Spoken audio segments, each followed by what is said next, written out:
किसान जाम हमारे बचपन का एक खास फूड है जिसे हम सभी ने कभी ना कभी जरूर चखा होगा।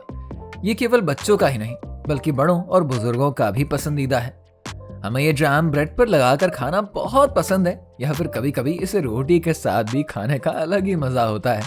लेकिन क्या आप जानते हैं ये आपका फेवरेट किसान जाम आखिर बनता कैसे है? चलिए हम आज इस मजेदार सफर पर निकलते हैं और जानते हैं कि फैक्ट्री में आपका किसान जाम कैसे तैयार होता है।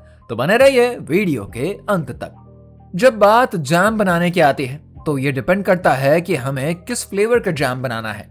वैसे तो अधिकतर जाम फलों से ही बनाया जाता है जिसके लिए सबसे पहले फलों की जरूरत होती है। वहीं किसान जाम के लिए सबसे ज्यादा यूज होने वाला फल चेरी ही होता है, जिसके लिए चेरी को बड़े बड़े खेतों में उगाया जाता है। जब चेरी के फल पक जाते हैं तो उन्हें हार्वेस्ट करने के लिए बड़ी बड़ी हार्वेस्टिंग मशीनों का यूज किया जाता है। हार्वेस्ट करके चेरी के फलों को इकट्ठा कर लिया जाता है। फिर इन फलों को बड़ी ही सावधानी से एक बड़े कंटेनर में भरकर फैक्ट्री में लाया जाता है जहां पर जाम बनाने का प्रोसेस शुरू होता है। जब चेरी फैक्ट्री में पहुंचती है तो सबसे पहले चेरी को साफ करने का प्रोसेस किया जाता है। इस प्रोसेस में पहले चेरी के साथ हार्वेस्ट होकर आई पत्तियां और टहनियों को साफ किया जाता है।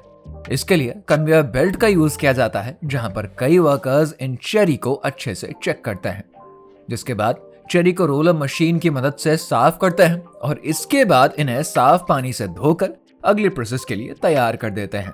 जब चेरी अच्छे से साफ हो जाती है तब बारी आती है बीजों को निकालने की। इसके लिए चेरी को एक स्टोनिंग मशीन में भेज दिया जाता है। ये मशीन बहुत ही खास होती है और इसमें छोटे छोटे खांचे होते हैं जहां पर की चेरी फिट हो जाती है। फिर ऊपर से एक पिन बीजों को निकाल देती है। बीज निकालने के बाद चेरी अब अगले प्रोसेस के लिए तैयार है। अब चेरी को एक बड़े से कंटेनर में रखा जाता है जहां पर चीनी मिलाई जाती है। ये कंटेनर काफी ज्यादा बड़ा होता है और इसके नीचे एक बर्नर भी होता है। जब चेरी और चीनी को गर्म किया जाता है तो उनका मिक्सचर धीरे धीरे एक गाढ़ा जली जैसी स्थिति में बदल जाता है। इसके बाद इसमें पैक्टिन भी मिलाई जाती है जो कि इसे और भी गाढ़ा करता है।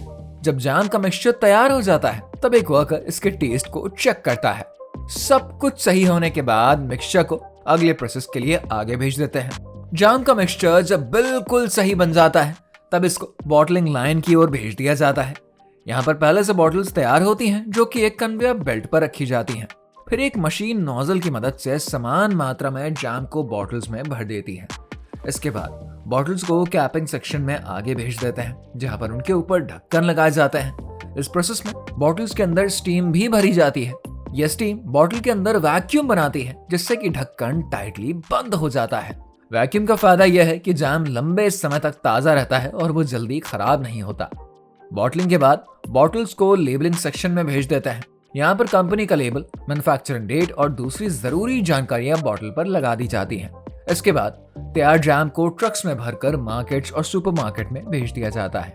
इस तरीके से किसान जाम खेतों से लेकर आपके टेबल तक पहुंचता है। अब जब आप अगली बार किसान जाम खाएंगे ना तो आपको याद रहेगा कि इसे बनाने में कितनी मेहनत लगती है।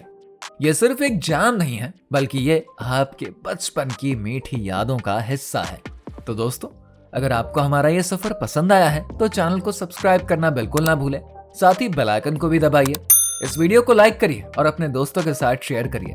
मिलते हैं अगले वीडियो में, तब तक के लिए खुश रहिए और किसान जाम का मजा लेते रहिए।